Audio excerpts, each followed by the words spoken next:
Yes, hello.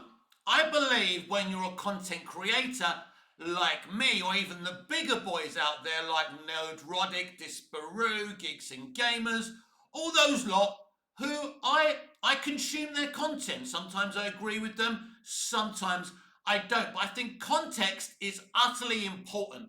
Let me give you a couple of examples. For example, last week's Doctor Who series premiere, even though there was the whole planet incel thing, which I didn't care for, I looked at the entire picture. And it happened that I really enjoyed that episode. I looked beyond the planet incel thing and the modern day types of things that RTD threw in there. I looked beyond that and I actually enjoyed the episode. Shooty felt more like the Doctor, and Verada, I really like Verada as Belinda, as I did this week. I thought this week's episode was sensational, by the way. And there's another example here. For example, the recent Fantastic Four trailer. Now, everyone was focusing on the gender swapped Silver Surfer. Now, I didn't particularly think that was great. I don't think it's a good idea to do those things. But again, I looked at the whole picture. I looked at context. Because for you, the viewer, the subscriber, you come to us for context, not just to focus on negativity. But I understand that negativity sells. So let's talk about the brand new Doctor Who episode 2 of Series 2, Lux. Welcome back to Movies TV Mad. I'm Mick, your host with the most. Just ask your girlfriends and your wives. You can follow me on X Twitter at Movies TV Mad, and on Instagram and on Threads at Movies TV Mad X, on TikTok Mad Mickey's World, and on Snapchat Mick, your host with the most, BMouth60. Yes, welcome, not to my review, but my thoughts and feelings of the current recent latest episode of Doctor Who, Lux. Yes, I really like this episode. People may start calling me a shill, but there's not one thing I didn't like about this episode. Again, Verada Sefu is getting better with each episode as Belinda. I like Belinda. I never really understood the complaints about Belinda from the YouTubers I mentioned earlier. I didn't see an issue. I think it's interesting for a companion not to be wowed by the Doctor, to have some realism to their personality. I don't see anything wrong with that. And I thought she was even better this week than she was last week. So I'm warming to Belinda with every episode, even though we've only had 2 of her. And I'm warming to the 15th Doctor with every episode I see. I don't know what went wrong last year. I don't. Last season was a middle of the road season with not much depth to it. And that's a shame. There was no character work on Ruby.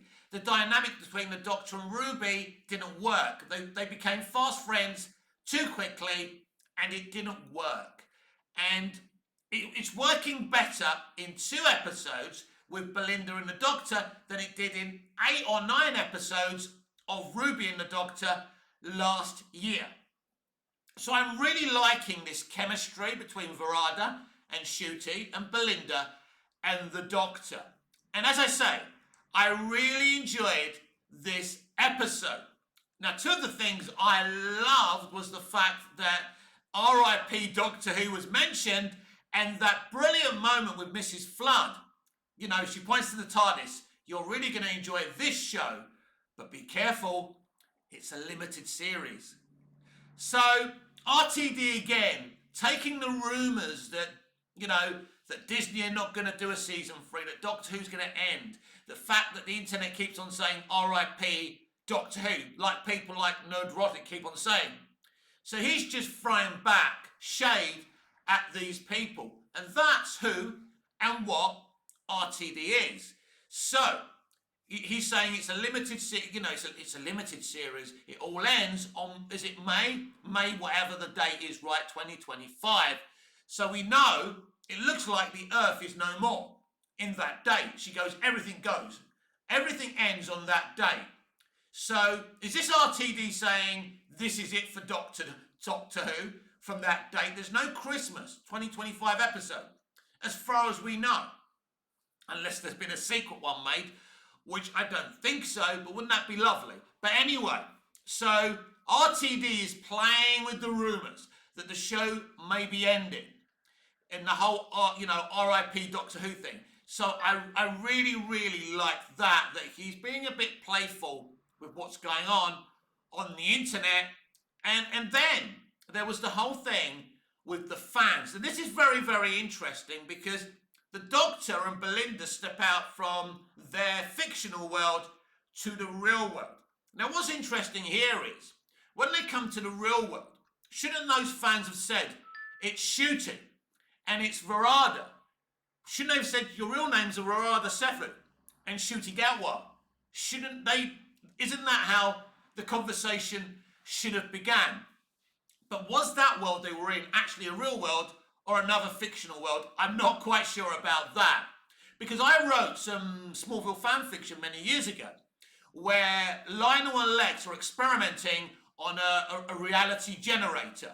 Clark tries to stop them from using it, it zaps him, and he goes into the real world where everyone sees him as Tom Welling. He meets me, a Superman fan, and I have to help him get back to the fictional world, and I beg him as a lonely Superman fan to take me back with him to the fictional world. And I actually do go back to Smallville with Clark in my fiction. So I came up with that concept before you did, RTD. So I liked it. What I found very interesting was the personalities of the fans. Is this how he truly sees us Doctor Who fans? Now, I understand I'm not a typical Doctor Who fan, either in the negative sense or the positive sense, but they were very, very stereotypical. You had the one with the Tom Baker scarf. They were very, very nerdy, and I know there are many Doctor Who fans like that, but there's also ones like me. I was surprised. It's not a criticism, by the way, but I was shocked how stereotypical they were. And I wonder if Stephen Moffat, Chris Chibnall and Russell T Davies actually see the fans in that way. Don't forget, Chibnall and Moffat and RTD are all Doctor Who fans themselves. So, yeah, that was very, very interesting. I did start to cry when they said they were going to die, and that was okay. And the Doctor said, I wish I could do something.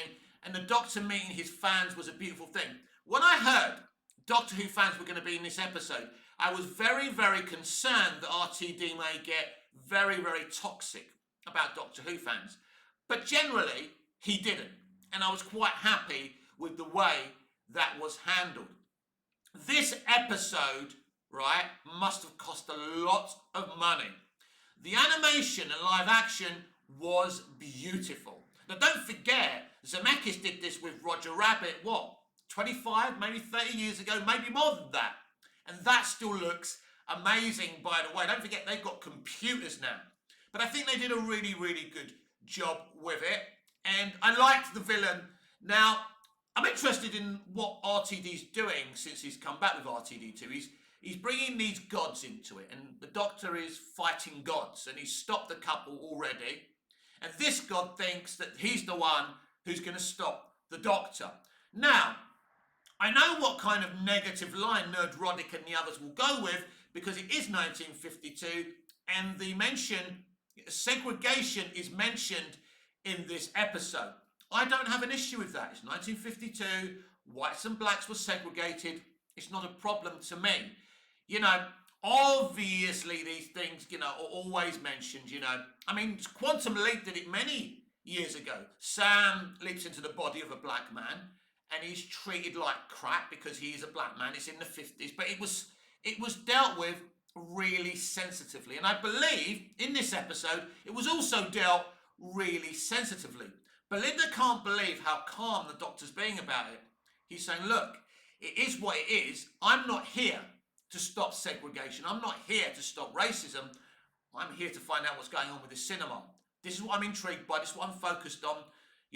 I've got to let human beings solve this problem, because ultimately, I know that they do, and also Belinda knows that it's solved. But obviously, if the Doctor could solve it at that moment, obviously people wouldn't go through so much pain. But the Doctor can't interfere with fixed points in time, which we already know. So, and Belinda was taken aback by this, but the Doctor's being very, very pragmatic. So it's mentioned, there's no finger pointing, there's no, lecturing. So I don't see how anyone can have a problem with that. So I think this was a brilliant episode. I really enjoyed it. I thought Murray Gold's music, maybe for the first few times since he's come back, was excellent. This was one of my favourite RTD2 Murray Gold scores as well. I thought this was a really entertaining episode. I was interested in it from beginning, middle to end. And I think it's a great episode to watch with the kids. Animation, live action. I thought it was really cool when the Doctor and Belinda became animated characters. I love the whole pulling of the screens as well. That was fun. It was, look, when you're working on a long-running show, it's difficult to come up with new concepts and new ideas, and RTD did that here. I am objective. If I don't like something, I'm going to tell you I don't like it in the most constructive way that I can. This is not a platform that's here to wave the red rag to the bull. And I know the others that I've mentioned make money by doing it. I love television, I love stories, I love movies, and when I like something, it makes me feel good inside. I love this episode of Doctor Who this week, and I'm giving it 8.5 out of 10. And the next time footage for next week's looks pretty awesome as well. And I love the mid-credit, post-credit scene we got of the fans. They didn't die, they were happy, they seemed like cool people. It's good to see that Doctor Who fans are thriving.